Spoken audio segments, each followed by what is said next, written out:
that you've had? had? Yeah, no problem. Go ahead. One collaboration that fascinates me, and a film that fascinates me, it's really stayed with me, is Rampage, and your collaboration with Morricone on that film. What can you tell me about that?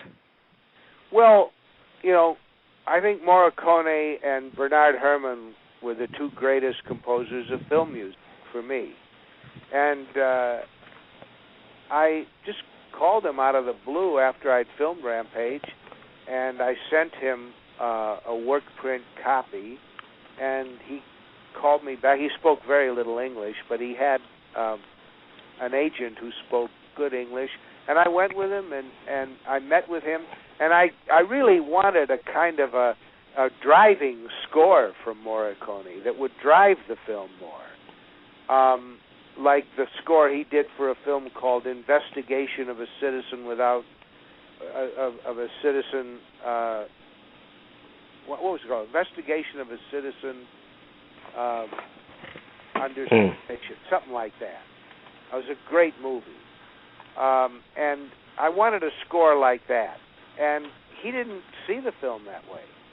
He saw the film as a tragedy, and a tragedy not only involving the victims of this guy, who was known as the vampire killer in Northern California.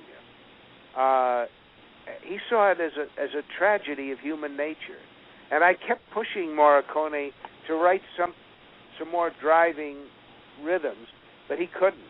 He wrote I think one of his most moving and deep scores, and we weren't completely in agreement about it, but God knows it was a thrill to be working with him. And every time I heard, something that he had written, I have to be honest and tell you I didn't think it worked, and I kept asking for a more energetic piece. It was called Investigation of a Citizen Above Suspicion. And it was about a police chief who was murdering women in order to be able to investigate and solve their murders. It's a great film by a director called Ennio Morricone. And but I worked with Morricone at his apartment in Rome, and at the time he was concentrating on writing classical music, for concerts, and doing fewer scores.